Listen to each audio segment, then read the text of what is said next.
भू कानून लागू किया जाना चाहिए प्रदेश में? बिल्कुल, भू कानून लागू किया जाना चाहिए। और भू कानून की अगर हम बात करें तो इसके हमें थोड़ा पीछे जाना पड़ेगा, पुरानी जो इसकी हिस्ट्री है उसमें देखना पड़ेगा।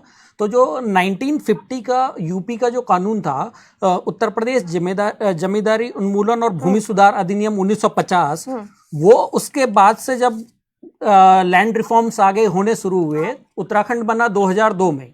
2002 में तत्कालीन मुख्यमंत्री के ऊपर काफ़ी ऐसे आरोप लगे कि उन्होंने यहाँ की ज़मीन जो है कौड़ियों के भाव जो है ये लोगों को दे दी हैं, जिसमें इंस्टीट्यूशंस आए और बहुत सारी चीज़ें आई। उसके बाद जो है 2002 में एनडी तिवारी जी की गवर्नमेंट में एक कैप लगी जिसमें 500 वर्ग मीटर एक परिवार को दिए जाने थी। तो उसमें परिवार की जो परिभाषा थी, परिवार की परिभाषा ये थी कि पति पत्नी, उनके बच्चे और बूढ़े माँ बाप।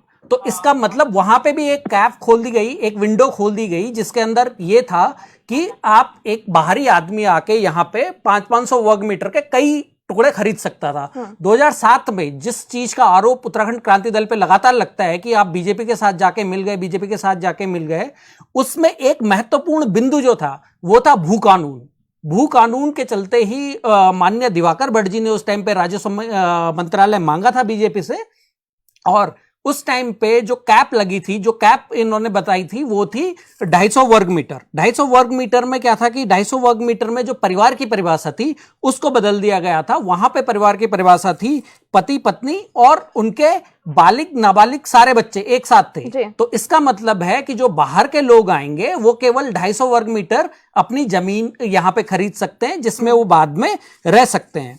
अब 2018 की अगर हम बात करें तो 2018 में उत्तराखंड के लोगों के हक पे जो बीजेपी ने कुठाराघात करा है वो 143 का, जिसके अंदर उद्योग लगाने के लिए, अगर उद्योग के लिए कोई लैंड खरीदता है तो उसमें क्या है कि जो लैंड यूज चेंज होता है उसको लैंड यूज चेंज करने की जरूरत नहीं थी, जबकि पहले ये लैंड यूज चेंज करने के लिए उन्हें अलग अलग उससे गुजरना पड़ता था। दूसरा जो उन्होंने करा है बीजेपी ने, धारा 154, जो सबसे बड़ा जो एक अटैक बोले हम उत्तराखंड की जनता को और एक धोखा बोले उत्तराखंड की जनता के साथ, जिसमें क्या था 12.5 एकड़ यानी 260 नाली की जो जमीन थी, इससे ज्यादा जमीन कोई नहीं रख सकता था। और अगर इतनी जमीन आपके पास है तो आपको कृषि भूमि, जो कृषि भूमि है, कृषि भूमि के लिए आपको किसान होना जरूरी था। लेकिन इन्होंने ये सारी चीजें हटा दी और उसके बाद उसमें किसान होना भी जरूरी नहीं था। अब इन्होंने एक और प्रावधान करा जो हर जगह होता है कि हर स्टेट में ये है। उत्तराखंड एक वाहिद स्टेट है, एक इकलौता स्टेट है जिसके अंदर धारा 156 में संशोधन करके जो लीज का एक क्लॉज था, 30 साल की लीज के क्लॉज को इन्होंने हटा दिया। अब ये माननीय मुख्यमंत्री जी का मैं अभी सुन रहा था कि इन्होंने बोला कि राज्य के अनुरूप और उनके जरूरतों के हिसाब से हम कानून बनाएंगे। हमें जाना ही क्यों है, हिमाचल और उत्तराखंड लगभग सेम उनकी भौगोलिक परिस्थितियां हैं, सेम तरीके के लोग हैं, सेम तरीके की जलवायु है, और वहां पे एक पूरा प्रूव एंड टेस्टेड एक फॉर्मूला है जिसके अंदर क्या है कि आज वहां के लोगों का पलायन ना के बराबर है। वहां के लोग आज ज्यादा समृद्ध हैं उत्तराखंड के लोगों के हिसाब से। वहां पे ना तो वहां के लोगों के पास जो आर्थिकी है आज उत्तराखंड के लोगों से ज्यादा है और ज्यादा सशक्त है, और उनकी भूमि जो है उन्हीं के पास है। एक्चुअली क्या है, इसके पीछे जो है मंशा होती है, किसी भी सरकार की एक मंशा होती है। सरकार की मंशा जो है वो यहां के लोगों की मंशा, यहां की जो सरकार है उनकी कतई मंशा नहीं है उत्तराखंड में कोई उत्तराखंड के लोगों के हक हुकूक को लेके और उत्तराखंड के जो लोकल लोग हैं उनको प्रमोट करने के लिए। देखो, हिमाचल एक 1971 में बना और 1972 में उन्होंने धारा 118 के अंदर ये चीज कर दी थी कि यहां कोई बाहरी आदमी जमीन नहीं खरीद सकता है, जिसका फायदा लॉन्ग टर्म में आज हिमाचल के लोगों को हो रहा है। तो मुख्यमंत्री जी के सामने एक मॉडल रखा हुआ है, जैसे ये लोकसभा में गुजरात मॉडल बोल के आए थे, तो एक हिमाचल का फुल प्रूफ मॉडल है।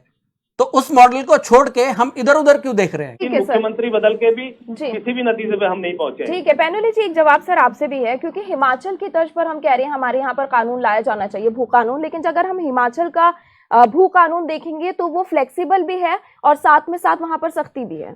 जी देखिए, जैसे अभी हमारे वरिष्ठ नेता बोल रहे थे, हमारे वरिष्ठ नेता बोल रहे थे कि जैसे आपने भी क्वेश्चन उठाया कि अगर कोई बेचना चाहे, अगर कोई इन्वेस्ट करना चाहे या इन्वेस्टर को बेचना चाहे तो उसके लिए क्या है, उसके लिए बहुत प्यारा मॉडल है हिमाचल का। आप लीज पे दो ना, आपको रेंट मिलेगा, आपकी 30 साल की लीज जो धारा 156 इन्होंने खत्म करी है, वो सबसे बड़ा जो इन्होंने प्रहार करा है उत्तराखंड के हक हुकूकों पे, आप लीज पे दो। हिमाचल में जब आप मनाली की तरफ को जाएं, कुल्लू की तरफ को जाएं, जहां पे वो होटल्स हैं, वो 30 ईयर्स की लीज पे लिए गए थे। उसके बाद जो लीज थी वो वहां के मालिक को मिल गया, वहां के आदमी को मिल गया। बागान ऐसी हुआ, जड़ी बूटियां ऐसी हुई। हिमाचल में जो सेब का इतना बड़ा बागान लगा वो भी इसी मॉडल पे लगा। आप आइए, आपका स्वागत है, आप लीज पे लीजिए। और उसके बाद जहां तक बात रही इच्छा शक्ति की, तो बीजेपी की कभी भी इच्छा शक्ति या बीजेपी की कभी मनसा यहां पे भू कानून देने की नहीं रही है।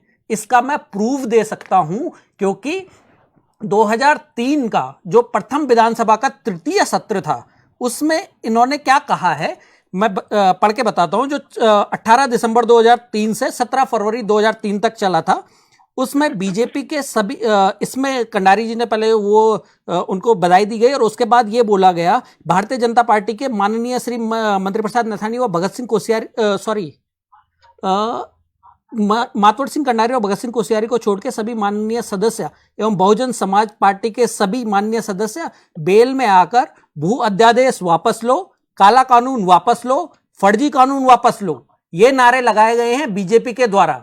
जो आज यहां पे बात करते हैं कि हम युवाओं के हिसाब से करेंगे या हम आज ये चीज करेंगे, उसके जवाब में उत्तराखंड क्रांति दल के सभी सदस्य अपने अपने स्थानों पर खड़े होकर नारा लगाने लगे, भू अध्यादेश लागू करो, भू अध्यादेश कड़ाई से लागू करो। ये 2003 का जो पहला विधानसभा का तृतीय सत्र था, उसके अंदर बीजेपी ने ये षड्यंत्र उत्तराखंड के साथ देखा है। दूसरी बात, वो माननीय दिवाकर भट्ट जी थे, उनकी जिद थी, जिसकी वजह से 2007 में खंडूरी गवर्नमेंट में ये चीज जो 250 वर्ग मीटर का जो एक कैप लगी थी, उनकी वजह से थी। बीजेपी कभी भी नहीं चाहती है, और बीजेपी का वही चरित्र, जो इनका चाल चरित्र और चेहरा है, वही इन्होंने 2018 में दिखाया और उत्तराखंड के लोगों के हक हुकूक के ऊपर इन्होंने कुठाराघात करा। भू कानून एक अकेला नहीं है, सदियों से, करोड़ों सालों से यहां पे जो यात्रा है, जहां पे 12वां ज्योतिर्लिंग केदारनाथ, बद्रीनाथ, गंगोत्री, यमुनोत्री, हमारे 51 मंदिरों को इन्होंने, जो वहां के हक हुकूक वाले चलाते थे, जो उत्तराखंड के मूल लोगों का अधिकार है, उसको इन्होंने देवस्थानम बोर्ड के तरीके से छीनने की कोशिश करी। और अनंत अंबानी उसका मेंबर है। भैया, उनको क्या है उत्तराखंड से लेना देना? उसके अंदर खाली हिंदुओं के मंदिर, बड़ी हिंदूवादी पार्टी बनती है, खाली हिंदुओं का मंदिर। क्यों नहीं कलियार को भी लिया गया उसमें? क्यों नहीं उसमें हेमकुंड साहिब को लिया गया?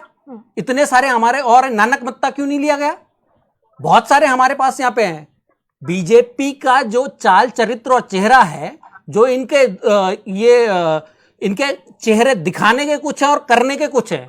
आज जो धामी जी बोल रहे हैं, भाई साहब 2018 में आपका वही चरित्र आया जो 2003 में था, जो प्रथम विधानसभा का तृतीय सत्र था, उसमें विधानसभा की कार्रवाई के अंदर लिखा गया है ये चीज।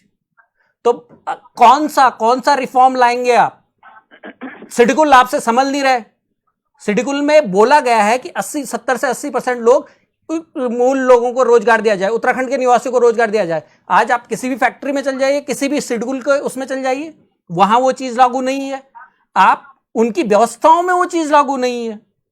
तो बीजेपी से उम्मीद रखना कि वो उत्तराखंड के भले में करेंगे, इन्होंने तो उत्तराखंड को छलने का काम तब से करा जब उत्तराखंड पैदा नहीं हुआ।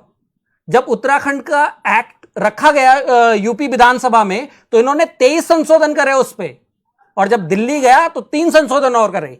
26 संशोधनों के साथ बीजेपी ने उत्तराखंड को एक लूला लंगड़ा उत्तराखंड हमको दिया, और उसके ऊपर जो हमारे हक हुकूक थे, अभी भी उनके ऊपर अपनी वो चला रही है, हमारे हकों को काट रही है बीजेपी। ठीक है, मैं खुरी वो केवल एक भवानी शंकर थपलियाल जी हमारे, उनकी कुछ पंक्तियां वो बोल रहा हूं।